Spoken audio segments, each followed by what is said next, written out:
Hello दोस्तों, कैसे हैं आप सब? कैसी तैयारी चल रही है आप लोगों की? एक बार फिर से आप सभी दोस्तों का आपके अपने परिवार accelerate physics bye Haris sir में एक बार फिर से स्वागत करता हूं। फटाफट से आ जाइए। और आज हम लोग यहां पे प्रैक्टिस करने वाले हैं फ्रेस्नेल्स हाफ पीरियड जोन पे रिलेटेड, और कुछ इंपॉर्टेंट क्वेश्चंस देखेंगे कि फ्रेस्नेल्स जोन या हाफ पीरियड जोन से कैसे क्वेश्चंस बनते हैं फ्रेंड्स, ठीक है। और इसके बाद हम लोग अब नेक्स्ट लेक्चर में स्टार्ट करेंगे अपना डिफ्रैक्शन पैटर्न, और इसमें सबसे पहले स्टार्ट करेंगे हम लोग Fraunhofer diffraction through a single slit, क्योंकि आपके सिलेबस में यही है, ठीक है। फिर एन स्लिट पढ़ेंगे, फिर ग्रेटिंग पढ़ेंगे, फिर पढ़ेंगे limit of resolution, resolving power, resolution क्या होता है, अलग अलग ऑप्टिकल इंस्ट्रूमेंट के रिजोल्यूशन पढ़ेंगे, ठीक है। तो चलिए फ्रेंड्स, हम लोग सबसे पहले यहाँ पे क्वेश्चंस देख लेते हैं। इंग्लिश और हिंदी दोनों में है, क्योंकि मैं इसके लिए आप लोगों से माफी चाहूंगा, क्योंकि मैं काफी इंग्लिश में लिख रहा था, हिंदी में मैं नहीं लिख पा रहा था, क्योंकि वजह ये हो रही थी काफी ज्यादा समय लग रहा था फ्रेंड्स, इस वजह से, बाकी और कोई बात नहीं है। चलिए तो देखिए, आज छुट्टी है, तो आज प्रॉपर समय मेरे पास है, पूरा टाइम है, तो आज मैं ज्यादा से ज्यादा कोशिश करूंगा कि आपको मैं प्रैक्टिस क्वेश्चन करा दूं। तो देखिए, फ्रेस्नेल हाफ पीरियड जोन से रिलेटेड पहला क्वेश्चन आपके सामने है, हिंदी में भी लिखा हुआ है। किसी क्षेत्र में प्रथम अर्ध आवर्त क्षेत्र, प्रथम अर्ध आवर्त क्षेत्र का मतलब होता है फर्स्ट हाफ पीरियड जोन की बात की जा रही है। और अगर फर्स्ट हाफ पीरियड जोन की बात की जा रही है तो एन बराबर हम क्या ले लेंगे दोस्त? फर्स्ट ले लेंगे। इसकी त्रिज्या क्या है, मतलब फर्स्ट हाफ पीरियड जोन की त्रिज्या आपसे पूछ रहा है, मतलब R1 आपसे पूछ रहा है फ्रेंड्स, बहुत अच्छी बात है। प्रकाश परावर्तित तरंग दैर्घ्य 6000 एंगस्ट्रॉम है, मतलब एक लाइट जो यूज की है, मोनोक्रोमेटिक लाइट या एक वर्णीय प्रकाश जो यूज किया गया है, उस एक वर्णीय प्रकाश की तरंग दैर्घ्य कितनी है? 6000 एंगस्ट्रॉम है। तो इसको हम मीटर में चेंज कर लेंगे, वो बात की चीज है। कह रहा है कि जिसकी फोकस दूरी, प्रकाश परावर्तित तरंग दैर्घ्य 6000 एंगस्ट्रॉम के लिए 60 सेंटीमीटर फोकस दूरी वाली प्लेट अभिसारी तरंग की तरह व्यवहार करती है। और आपको पता है जो हमारी जोन प्लेट होती है वो बिहेव रहेगा कॉन्वेक्स लेंस की तरह बिहेव करती है। जैसे अपना एक कॉन्वेक्स लेंस का एक फिक्स्ड फोकस होता है, उसी तरह से हमारा जोन प्लेट का एक मल्टीपल फोकस होता है। हर जोन का अपना अपना अलग अलग फोकस होता है, लेकिन अगर स्क्रीन की पोजीशन को चेंज करेंगे तो पर्टिकुलर जोन के अंदर भी मल्टीपल फोकस बन जाएंगे, ठीक है दोस्त। तो अभी आपसे कह रहा है कि उस जोन, मतलब हम अगर फर्स्ट हाफ पीरियड जोन की बात करें, n बराबर 1 की बात करें, तो उसके लिए फोकस दूरी कितनी है? 60 सेंटीमीटर की फोकस दूरी है। तो यहाँ पे आपसे फोकस दूरी f1 कितना दे रहा है दोस्त? 60 सेंटीमीटर आपको दिया जा रहा है। और आपसे क्या पूछा जा रहा है कि उस अर्ध किसी क्षेत्र में प्रथम अर्ध आवर्त क्षेत्र की त्रिज्या क्या होगी? ये आपके सामने ऑप्शन है, और ऑप्शन आपके सामने मिलीमीटर में आ रहा है। तो सबको पहले मीटर में चेंज करिए, बाद में मिलीमीटर में कर देंगे। तो आप मुझे बताइए, कॉन्वेक्स लेंस की फोकस दूरी का फॉर्मूला क्या होता है for the first half period zone? First half period zone की मैं बात कर रहा हूं। अगर मान लीजिए कि हमने स्क्रीन को एक ऐसी जगह रख दिया है जहां पे पर्टिकुलर जोन में सिर्फ एक सब एलिमेंट बन रहा है, सिर्फ एक ही जोन बन रहा है, इसके अलावा जोन नहीं बन रहा है, तब उसका फॉर्मूला क्या होता था? Fn is equal to Rn का square divided by n lambda. ये बहुत इंपॉर्टेंट फॉर्मूला है फ्रेंड्स। और अगर मान लीजिए पर्टिकुलर जोन के अंदर अगर मल्टीपल फोकस बनना स्टार्ट हो गए, तब हम क्या यूज करेंगे यहाँ पे? तब हम यूज करते हैं Fmn is equal to Rn का square upon 2m minus 1 n lambda use करेंगे। यहाँ पे n क्या होता है? m होता है ऑड नंबर, जो पर्टिकुलर जोन के अंदर हमारे जो मल्टीपल जोन्स बन रहे हैं, जैसे 1, 3, 5 जो सब जोन्स बन रहे हैं, उसकी वो वैल्यू है। n आपका है ऑर्डर ऑफ जोन, मतलब पहली जोन की बात हो रही है, तीसरे की, चौथी की, पांचवी, कौन सी जोन बात हो रही है, हम यहाँ पे n बराबर लेंगे नंबर ऑफ जोन। यहाँ पे m की वैल्यू लेंगे कि पर्टिकुलर जोन के अंदर किस सब जोन की फोकस दूरी पूछी जा रही है। जैसे मान लीजिए पर्टिकुलर जोन के अंदर फर्स्ट सब जोन की फोकस दूरी पूछी जा रही है, तो m बराबर 1 कर देंगे। मान लीजिए सेकंड की पूछी जा रही है, थर्ड की पूछी जा रही है, फोर्थ की पूछी जा रही है, तो m की वैल्यू उस हिसाब से हम चेंज कर दे जाएंगे। लेकिन अभी हम यहाँ पे फॉर्मूला क्यों कौन सा यूज करने जा रहे हैं? फॉर्मूला हम यहाँ पे ये वाला फॉर्मूला यूज करेंगे, Rn का स्क्वायर अपॉन n लैम्डा। तो यहाँ पे क्योंकि हमें रेडियस निकालना है, तो Rn का स्क्वायर बराबर क्या होगा friends? Fn multiply by n lambda. क्योंकि यहाँ पे n बराबर 1 है, फर्स्ट हाफ पीरियड जोन की बात की जा रही है, तो R1 का स्क्वायर बराबर n 1 ले लेंगे, तो हो जाएगा F1 मल्टीप्लाई बाय लैम्डा। तो यहाँ से आपको F1 और लैम्डा की वैल्यू पता है, R1 की वैल्यू निकाल लीजिए। तो बताइए फटाफट से कितना आ जाएगा? R इज इक्वल टू आ जाएगा अंडर रूट के अंदर F1, फोकस दूरी कितनी है? 60 सेंटीमीटर, तो उसको चेंज कर लेंगे 60 multiply by 10 to the power -2। Lambda कितना है दोस्त? 6000 एंगस्ट्रॉम है, तो 6000 एंगस्ट्रॉम करेंगे तो आपका आ जाएगा 6 × 10 टू द पावर -7 मीटर आ जाएगा। तो ये मीटर में आपने सारी वैल्यूज को किस में कन्वर्ट कर दी है फ्रेंड्स? मीटर में कन्वर्ट कर दी है। तो उम्मीद है कि यहाँ तक समझ में आ गया होगा। 10 to the power -2, 10 to the power -7 कितना हो जाएगा? -9 हो जाएगा। और एक जीरो से इसको हम कैंसिल कर देंगे, तो जब एक जीरो से आप कैंसिल करेंगे तो कितना हो जाएगा? 10 टू द पावर -8 हो जाएगा। और 10 टू द पावर माइनस 8 को जब स्क्वायर रूट से बाहर निकालेंगे तो 10 टू द पावर माइनस 4 हो जाएगा। तो यहाँ पे आपका 6 6 कितना हो जाएगा 36, और 36 का 6 बाहर आ जाएगा तो हो जाएगा 10 to the power minus 4 metre. उम्मीद है यहाँ तक किसी को कोई प्रॉब्लम नहीं हुई होगी। बताइए यहाँ तो कोई प्रॉब्लम तो नहीं किसी को। देखिए मैंने सब कुछ बिल्कुल सही किया है। 6000 एंगस्ट्रॉम को हमने मीटर में चेंज कर लिया है तो 10 टू द पावर माइनस 7 हो जाएगा, 0 0 कैंसिल हो जाएगा। इसको हमने 10 टू माइनस 2 में कन्वर्ट कर लिया है, ये 60 इंटू 10 माइनस 2 हो गया, ठीक है। 36 का 6 बाहर आ जाएगा, 10 टू माइनस 2 माइनस 7 माइनस 9 हो जाएगा, और माइनस 9 0 से कैंसिल हो जाएगा तो माइनस 8 का माइनस 4 बाहर ले लेंगे, ठीक है। अब देखिए यहाँ पे आपके सामने है 6 इंटू 10 माइनस 4 मीटर, तो इसको पहले तो आप मिलीमीटर में चेंज करिए, तो आप इसको कर सकते हैं 0.6 into 10 to the power minus 3 metre. आप इसको मिलीमीटर में चेंज कर सकते हैं, 0.6 मिलीमीटर कर सकते हैं। तो आपको फर्स्ट हाफ पीरियड जोन की रेडियस कितनी आ जाएगी 0.6 millimetre. Option number B is absolutely correct. तो इस अप्रोच से आपको क्वेश्चन सॉल्व करना है फ्रेंड्स, और आपको बेसिक फॉर्मूला तो याद होना चाहिए जोन प्लेट की फोकल लेंथ का। चलें चलते हैं अपने नेक्स्ट क्वेश्चन की तरफ, बने रहिए फ्रेंड्स। देखिए एक क्वेश्चन और आ गया आपके सामने फ्रेस्नेल हाफ पीरियड जोन से रिलेटेड। तो देखिए क्वेश्चन हिंदी के जोनों में है। क्वेश्चन कह रहा है the diameter of the first ring of the zone plate, मतलब जोन प्लेट की जो पहली रिंग है उसका डायमीटर आपको दिया गया 1.1 mm, 1.1 millimetre. If plane wave, मतलब वेव कैसी आ रही है, मतलब वेव फ्रंट कैसा है प्लेन, और अगर प्लेन वेव फ्रंट इसका मतलब सोर्स कहां पे रखा हुआ है इन्फिनिटी पे रखा हुआ है, उस समय हम डिस्टेंस ऑफ ऑब्जेक्ट क्या लेंगे इनफाइनाइट ले लेंगे। उस प्लेन वेव फ्रंट की वेवलेंथ कितनी है 6000 angstrom, fall on the plate पे गिरती है। Where should the screen be placed, screen को पर्दे को कहां रखा जाए so that light is focused to a bright spot. Hindi में दिया गया है एक जोन प्लेट के प्रथम वलय का व्यास 1.1 मिलीमीटर है। यदि समतल तरंगे प्लेट पर पड़ती हैं तो पर्दा कहां रखा जाना चाहिए ताकि प्रकाश एक उज्जवल बिंदु पर केंद्रित हो सके। तो ये आपसे क्वेश्चन पूछा जा रहा है। तो ठीक है, क्योंकि आपको पहले ring first ring of zone plate का डायमीटर आपको गिवन है, तो आप इसको किस अप्रोच के साथ सॉल्व करेंगे, जो चलिए देखिए मैं बताता हूं आपको इसको किस अप्रोच के साथ सॉल्व करना चाहिए फ्रेंड्स। देखिए आपको डायमीटर ऑफ फर्स्ट रिंग की डायमीटर मतलब d1 दिया गया है, कितना 1.1 मिलीमीटर दिया गया है। तो पहले रिंग का रेडियस निकाल सकते हैं, तो रेडियस कैसे निकालेंगे r1 is equals to d1 divided by 2 करके। सो 1.1 मिलीमीटर डिवाइडेड बाय 2 कर देंगे तो आपका आ जाएगा 0.55 0.55 आ जाएगा अप्रॉक्सीमेट 0.55 आ जाएगा, ठीक है। तो 0.55 आ जाएगा ना, 0.55 आ जाएगा, एक बार मैं भी देख लूं 0.55 आ रहा है नहीं, हाँ 0.55 आ जाएगा, ठीक है 0.55 मिलीमीटर आ जाएगा। तो पहले रिंग मतलब फर्स्ट रिंग का रेडियस आपके सामने आ गया। अब आपसे पूछ रहा है where should be place screen placed. चलो स्क्रीन को कहां रखा जाए बाद में निकालेंगे, पहले ये तो निकाल लें कि जब वो फोकस्ड हो रहा है, मतलब जब लाइट रेज फोकस्ड हो रही है बाय द जोन प्लेट से, तो उसकी फोकस दूरी कितनी है, फोकल लेंथ कितनी है। तो हम फोकल लेंथ निकाल सकते हैं Fn इज इक्वल टू होता है Rn का square divided by n lambda. क्योंकि यहाँ पे बात फर्स्ट रिंग की हो रही है तो n बराबर बर ले लेंगे, तो यहाँ पे F1 बराबर हो जाएगा R1 का स्क्वायर। तो R1 का स्क्वायर मतलब 0.55 मल्टीप्लाई बाय 0.55, इसको मिलीमीटर को मीटर में आपको चेंज करना पड़ेगा क्योंकि सारे ऑप्शंस हमारी मीटर में है। तो आपका हो जाएगा 10 टू द पावर माइनस 6 हो जाएगा फ्रेंड्स, ठीक है, divided by n lambda. n बराबर कितना रखेंगे 1, और लैम्डा कितना है 6000 एंगस्ट्रॉम, मतलब 6 into 10 to the power minus 7 हो जाएगा। इसको सिंप्लीफाई करिए फ्रेंड्स।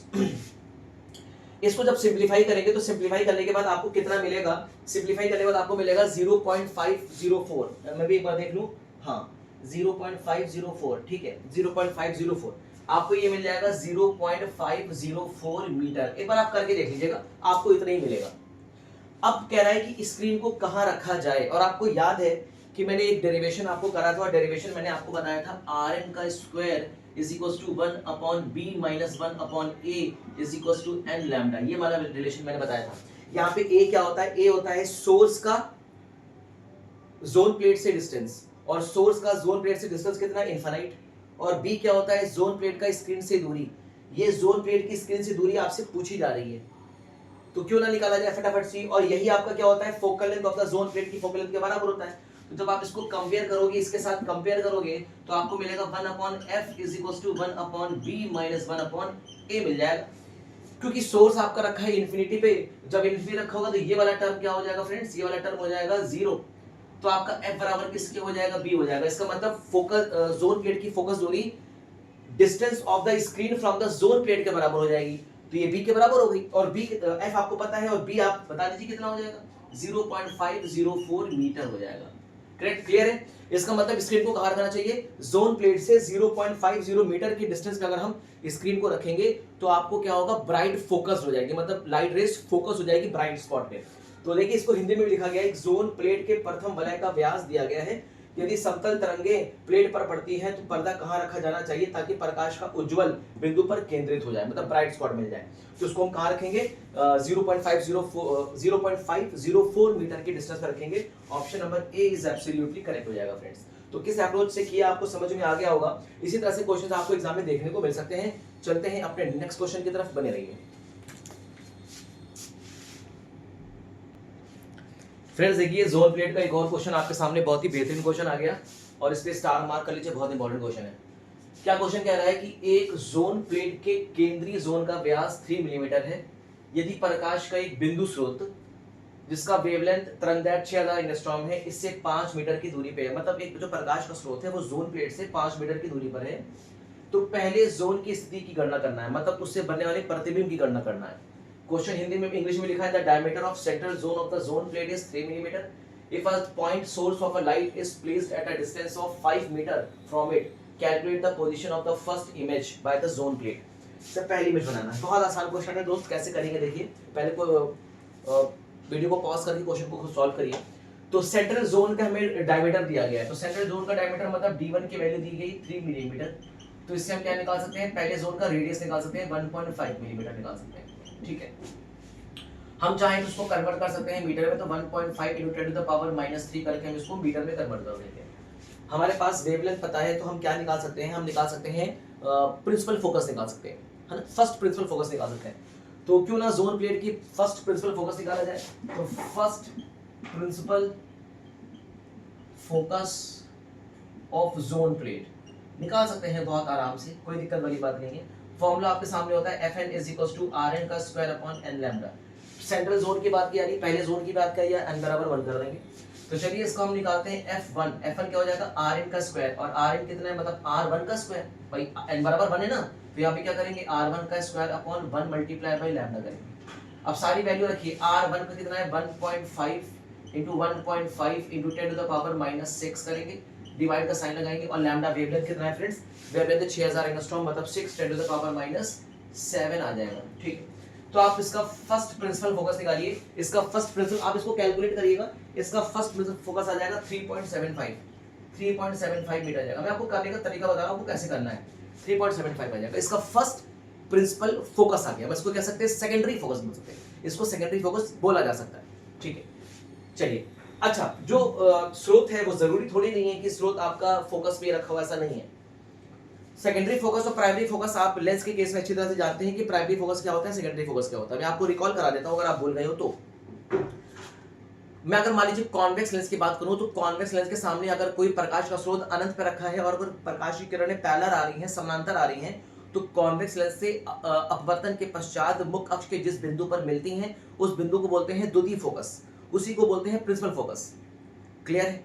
दूसरा, मुख्य अक्ष पर अगर कोई प्रकाश का स्रोत रखा है और वहां से निकलने वाली प्रकाश की किरणें कॉन्वेक्स लेंस से रिफ्रैक्शन के बाद या उत्तल लेंस से अपवर्तन के पश्चात अगर मुख्य अक्ष के समानांतर हो जाती हैं, तो मुख्य अक्ष के जिस बिंदु पर वो स्रोत रखा था उस बिंदु को बोलते हैं प्रथम focus, first focus, primary focus बोलते हैं, ठीक है। प्राइमरी फोकस मतलब फर्स्ट फोकस बोलते हैं, चलिए। और उसको क्या बोलेंगे, सेकेंडरी फोकस बोलेंगे। खैर यहाँ पे आपको एफएल निकल गया। अब आपसे कह रहा है कि हमें क्या पूछना है कि बताइए जोन स्थिति गणना, मतलब V निकालना है। अब आपको पता है कि 1/f बराबर फॉर्मूला क्या होता है, 1/f बराबर होता है 1/b - 1/a। यहाँ पे a क्या होता है, सोर्स का जोन प्लेट से डिस्टेंस, और b क्या होता है आपको बेसिक फॉर्मूला क्या पता होना चाहिए। देखिए बेसिक फॉर्मूला अगर आप याद रखिए तो आपको सब कुछ बेसिक फॉर्मूला याद रखेगा। देखिए बेसिक फॉर्मूला आपके सामने क्या होता है, 1/v, लेंस की मैं बात कर रहा हूँ, 1/b - 1/u बराबर 1/f होता है कि नहीं, मुझे पहले बताइए ये होता है कि नहीं। बहुत बढ़िया। अब इसी पे आप क्या करिए, साइन कन्वेंशन को अप्लाई करना है अपने को, ठीक है। तो चलिए अपने को v निकालना है, तो 1/v बराबर क्या हो जाएगा, 1/f प्लस 1 अपॉन यू। अब आपको पता है कि इस समय जो जोन प्लेट है वो कॉन्वेक्स लेंस के भांति कार्य कर रहा है, तो उसका फोकल लेंथ किस में, प्लस में है, और u कैसा होता है, हमेशा माइनस में लिया जाता है। तो जब माइनस में लिया जाएगा तो हम इसको यहाँ पे क्या करेंगे, माइनस कर देंगे, कोई दिक्कत नहीं है।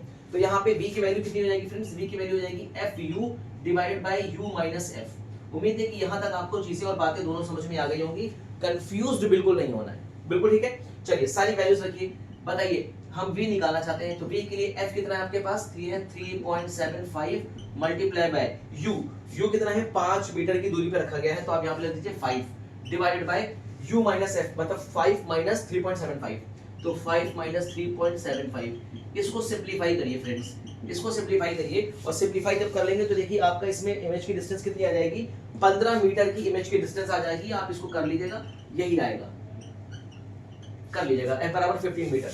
तो मैं आपको करने का सिर्फ अप्रोच बता रहा हूं, उसको किस तरह से क्वेश्चन सॉल्व करेंगे।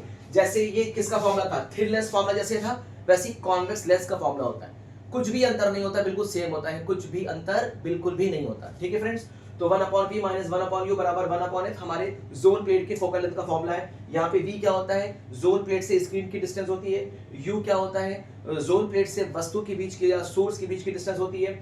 हम अब इसके बाद साइन कन्वेंशन रखेंगे, सारी साइन कन्वेंशन के साथ हम इसमें रखते हैं। इसके सारे क्वेश्चंस आप लोग कर चुके हैं फ्रेंड्स, उम्मीद है कि यहाँ तक आपको चीजें समझ में आ गई होंगी। तो चलते हैं अपने नेक्स्ट क्वेश्चन की तरफ, बने रहिए। देखिए फ्रेंड्स एक क्वेश्चन और है आपके सामने जोन का, जोन प्लेट का। Which of the following is incorrect, इसमें से कौन सा इनकरेक्ट है, मतलब गलत है, निम्न में से कौन सा असत्य है। Zone plate has many foci, ये बात तो सत्य है, ये गलत नहीं है। जोन प्लेट की बहुत ढेर सारी फोकस होते हैं, लेकिन कॉन्वेक्स लेंस का एक सिंगल फोकस होता है। Zone plate is similar to convex lens, ये बात भी सही है, ये बात गलत नहीं, ये बात सही है। Focal length of zone plate depends on wavelength, ये बात भी सही है कि जोन प्लेट का जो फोकल लेंथ होता है वो उसके वेवलेंथ पे डिपेंड करता है, और कैसे डिपेंड करता है, इनवर्सली प्रोपोर्शनल होता है। आपको पता है जोन प्लेट का जो फोकल लेंथ का फॉर्मूला होता है वो क्या होता है, Fn is equals to Rn का square upon n lambda is equals to 1 upon a plus 1 upon b, ये फॉर्मूला होता है फ्रेंड्स आपके सामने। इसका मतलब जोन प्लेट का जो फोकल लेंथ होता है वो उसके वेवलेंथ के, मोनोक्रोमेटिक लाइट की वेवलेंथ की इनवर्सली प्रोपोर्शनल होता है, डिपेंड करता है, ठीक है। तो ये बात सत्य है। इसे पूछा है कौन सा असत्य है, तो ये भी सत्य है, ये भी सत्य है, ये भी सत्य है, तो असत्य कौन सा है, नन ऑफ द अबव असत्य है। इसका मतलब option number D is absolutely friends correct हो जाएगा, ठीक है। तो आपको पता है कि जोन प्लेट हमारा कॉन्वेक्स लेंस के भांति कार्य करता है, बहुत ढेर सारे फोकस होते हैं। देखिए मल्टीपल फोकस होता है, कैसे मल्टीपल फोकस होता है, Fmn is equals to Rn का square upon 2m minus 1 n lambda. Multiple focus बन जाता है, एक पर्टिकुलर जोन के अंदर भी ढेर सारे जोन एलिमेंट्स बन जाते हैं, या छोटे छोटे सब जोन्स बन जाते हैं, और सब जोन का अलग अलग जोन का फोकल लेंथ अलग अलग भी होता है फ्रेंड्स, ठीक है।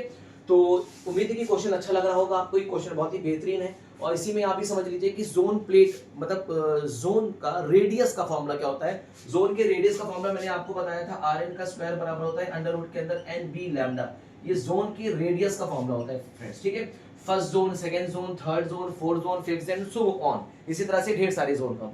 यहाँ पे n क्या होता है, n आपका नेचुरल नंबर होता है, और n की वैल्यू कहाँ से स्टार्ट होती है, 1 2 3 4 5 एंड सो ऑन से स्टार्ट होती है, ठीक है। इसका मतलब जोन प्लेट की जो रेडियस होती है, अब यहाँ से इसको हटा दीजिए, इसको हटा देते हैं। जोन प्लेट की जो रेडियस होती है वो नेचुरल नंबर की स्क्वायर रूट के डायरेक्टली प्रोपोर्शनल होती है। जोन प्लेट की रेडियस वेवलेंथ के डायरेक्टली प्रोपोर्शनल होती है। जोन प्लेट की रेडियस जोन प्लेट से स्क्रीन के बीच की डिस्टेंस के भी डायरेक्टली प्रोपोर्शनल है, मतलब स्क्वायर रूट के डायरेक्टली प्रोपोर्शनल होती है।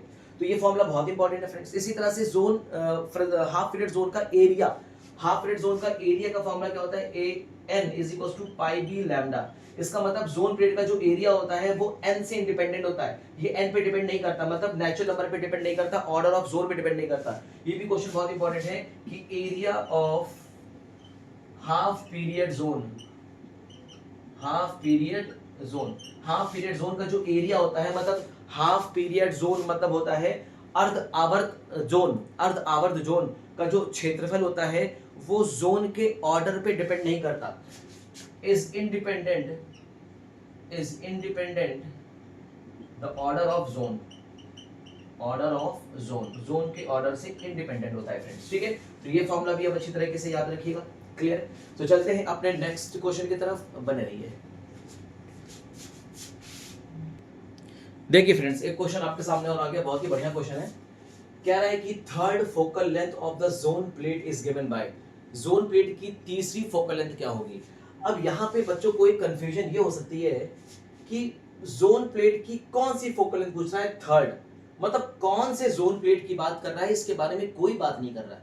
तीसरी फोकल लेंथ तो कह रहा है, लेकिन कौन सा जोन है ये जोन के बारे में नहीं बता रहा है कि पहले जोन की है, दूसरे जोन की है, तीसरी है, चौथी है, पांचवी, छठी, मतलब ऑर्डर ऑफ जोन के बारे में कोई भी चर्चा नहीं कर रहा है और ऑर्डर ऑफ जोन के बारे में कुछ नहीं बोल रहा है। इसका मतलब हमें एन की वैल्यू नहीं पता, हमें एन की वैल्यू के बारे में कोई भी सच आइडिया नहीं है फ्रेंड्स। बहुत ही बेहतरीन, बहुत ही बढ़िया, लाजवाब। इसका मतलब एन हमको नहीं दिया गया, ऑर्डर ऑफ जोन नहीं दिया गया कि कौन से ऑर्डर ऑफ जोन की फोकल लेंथ पूछ रहा है, ऑर्डर ऑफ जोन आपको नहीं दिया गया। बट आपसे कहा जा रहा है कि थर्ड फोकल लेंथ, तीसरी फोकल लेंथ निकालनी है। तो अब स्टूडेंट्स को यहाँ पे कंफ्यूजन हो सकती है, तो वो पता है क्या करेंगे, वो करेंगे ये कि जो फॉर्मूला होता है ना Fn = Rn का स्क्वायर अपॉन n लैम्डा, तो n बराबर यहाँ पे 3 रख देंगे और Rn स्क्वायर अपॉन 3 लैम्डा करके यहाँ पे ये फॉर्मूला कुछ भी लगा देंगे, ये जैसे लगा देंगे, कुछ भी लगा सकते हैं। तो ये फॉर्मूला यूज नहीं करना है फ्रेंड्स, ये वाला फॉर्मूला हम यूज नहीं करेंगे। ये वाला फॉर्मूला हम कब यूज करेंगे, फॉर्मूला हम तो यूज करेंगे कि जब ये लिखा जाएगा कि first focal length of the zone plate, ये जोन प्लेट की फर्स्ट फोकल लेंथ का फॉर्मूला है, बहुत इंपॉर्टेंट है। Fn = Rn का स्क्वायर अपॉन n लैम्डा, ये जोन प्लेट की फर्स्ट फोकल लेंथ का फॉर्मूला है, first focal length of zone plate, first focal length of zone plate. ये आई कहां से, ये फॉर्मूला आया कहां से, ये फॉर्मूला आपको मैंने बताया था Fmn = Rn का square upon 2m-1 n lambda. अब अगर आपसे पूछा जाए first focal length of the zone plate, तो m बराबर 1 कर देना, तो 2 × 1 2 - 1 1, तो यहाँ पे 1 आ जाएगा, कोई मतलब नहीं, ये हो गया आपके सामने। ये कौन सा फॉर्मूला है, first focal length of the zone plate. आपसे पूछ रहा है third focal length of the zone plate, तो जब थर्ड फोकल लेंथ की बात करेगा तो m बराबर क्या करेंगे, 3 करेंगे, और n का मान कुछ नहीं दिया गया फ्रेंड्स, तो m बराबर 3 करके बताइए जोन प्लेट की थर्ड फोकल लेंथ का फॉर्मूला क्या हो जाएगा। जोन प्लेट की थर्ड फोकल लेंथ का फॉर्मूला ये है F1n, F1n का मतलब है first focal length of the zone plate, ये third focal length of the zone plate, ये हो जाएगा Rn का स्क्वायर, ये हो जाएगा आपका फ्रेंड्स Rn का square divided bye 2m, m बराबर 3 करेंगे तो 3 × 6 - 1 कितना हो जाएगा, 5n लैम्डा। ये है third focal length of the zone plate, zone plate की थर्ड फोकल लेंथ का फॉर्मूला आपके सामने है Rn का square upon 5n lambda, Rn का square upon 5n lambda. Option number D is absolutely correct. तो फ्रेंड्स आपको कौन सा फॉर्मूला अप्लाई करना पड़ेगा, ये वाला फॉर्मूला आपको अप्लाई करना पड़ेगा, ठीक है। उम्मीद है कि यहाँ पे आपको बात समझ में आ गई। यहाँ पे n का मतलब होता है ऑर्डर ऑफ जोन, किस जोन के बारे में बात की जा रही है, अब आपको वो देखना पड़ेगा, ठीक है, क्लियर। ये एक जनरल फॉर्मूला, ये first focal length of the zone plate है। इसी तरह से third focal length of the zone plate ये आपके सामने, fifth focal length of the zone plate और सो ऑन। चलिए चलते हैं अपने नेक्स्ट क्वेश्चन की तरफ फ्रेंड्स, बने रहिए फ्रेंड्स। देखिए क्वेश्चन एक और आ गया आपके सामने दोस्तों। क्वेश्चन क्या कह रहा है कि zone plate is a device, zone plate एक डिवाइस है to study the diffraction phenomena, मतलब जोन प्लेट ऐसी युक्ति है जो विवर्तन का अध्ययन करती है।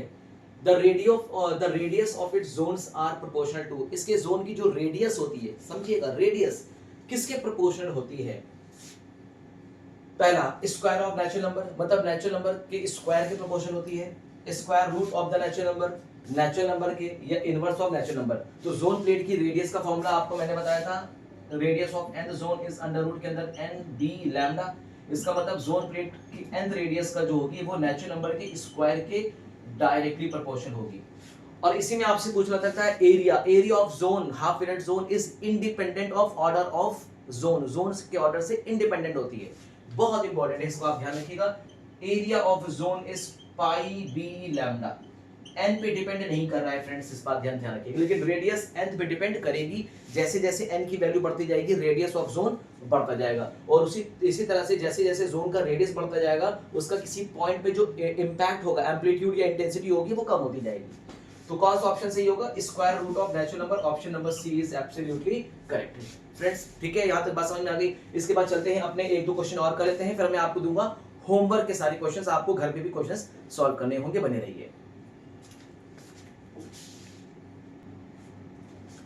देखिए फ्रेंड्स एक और क्वेश्चन आपके सामने आ गया दोस्तों। जोन प्लेट एक्स लाई का जो फ्रेस्नेल का जोन प्लेट था वो किसकी तरह बिहेव करता है, कन्वर्जेंट लेंस ओनली, मतलब अभिसारी लेंस की तरह, या डाइवर्जेंट लेंस ओनली, अपसारी लेंस की तरह, या फिर अभिसारी और अपसारी दोनों की तरह, या फिर नन। नन का मतलब ना तो अभिसारी ना तो अपसारी। आपको मैंने बताया था कि जोन प्लेट सिर्फ ये नहीं कि सिर्फ कन्वर्जेंट लेंस के भांति कार्य करे। नो फ्रेंड्स, जोन प्लेट एक ऐसा डिवाइस है जो कन्वर्जेंट लेंस की भांति भी कार्य करता है, डाइवर्जेंट लेंस की भांति भी कार्य करता है। याद रखिएगा, जोन प्लेट दोनों की तरह बिहेव करता है। जब जोन प्लेट कन्वर्जेंट लेंस के भांति कार्य करेगा, कन्वर्जेंट लेंस के भांति कार्य करेगा, तो इससे कौन सी इमेज बनेगी? रियल इमेज बनेगी। और जब जोन प्लेट डाइवर्जेंट लेंस के भांति कार्य करेगा, डाइवर्जेंट लेंस की तरह कार्य करेगा, तो इससे वर्चुअल इमेज बनेगी फ्रेंड्स, वर्चुअल इमेज बनेगी। ठीक है, तो याद रखिएगा, जोन प्लेट से दोनों तरह की इमेज बन सकती है, रियल भी बन सकती है और वर्चुअल भी बन सकती है। तो इसका मतलब option number C is absolutely correct हो जाएगा। क्लियर है दोस्त? तो यहाँ पे उम्मीद है कि इतनी बातें आपको समझ में आ गई होंगी। जोन प्लेट से रिलेटेड ये क्वेश्चंस काफी थे। अब मैं आपको देने वाला हूँ होमवर्क क्वेश्चन, और उस होमवर्क क्वेश्चन को आप प्रैक्टिस करिए, घर में बने रहिए। ओके फ्रेंड्स, देखिए आपके लिए होमवर्क क्वेश्चन मैंने दे दिया है। जोन प्लेट से रिलेटेड 3 क्वेश्चंस मैंने आपको दिए हैं। A zone plate is to be constructed with focal length of 50 centimetre for the wavelength of light its radius. इसमें आपको रेडियस निकालना है, ऑप्शन दिया गया है। ये क्वेश्चन है, ये क्वेश्चन है, 3 क्वेश्चन मैंने आपको दिए हैं। आप इसको गूगल से ट्रांसलेट करके हिंदी में कर लीजिएगा। इतना मेरे पास इतना स्पेस नहीं बच रहा था कि मैं इंग्लिश और हिंदी दोनों में करता, काफी टाइम वेस्ट हो जाता है इसमें। खैर, तो चलिए देखिए, आज हमारा फ्रेस्नेल हाफ पीरियड जोन से रिलेटेड प्रैक्टिस क्वेश्चंस का ये सेशन खत्म हो गया है। और अब इसके बाद हम लोग चलेंगे, इसके बाद हम लोग डिस्कस करेंगे आगे की तरफ फ्रेस्नेल डिफ्रैक्शन और फ्रॉनहोफर डिफ्रैक्शन हम स्टार्ट करेंगे। और जिसमें हम सबसे पहले स्टार्ट करेंगे, आपके सिलेबस में क्या क्या है? आपके सिलेबस में है Fraunhofer diffraction from a single slit, और आपका सिलेबस में है Fresnel diffraction, types of diffraction from the circular disc. एक सर्कुलर डिस्क से डिफ्रैक्शन है। तो खैर, चलिए हम लोग दोनों को डिस्कस करेंगे। पहले हम Fraunhofer diffraction from a single slit अब स्टार्ट करेंगे बहुत जल्दी, और इसका हम वीडियो अपलोड कर देंगे। ठीक है फ्रेंड्स, उसके बाद हम चलेंगे N slit grating, N slits, और ढेर सारे अभी टॉपिक्स बाकी हैं डिफ्रैक्शन से रिलेटेड। तो तब तक के लिए अपनी पढ़ाई करते रहिए, तैयारी करते रहिए। All the very best.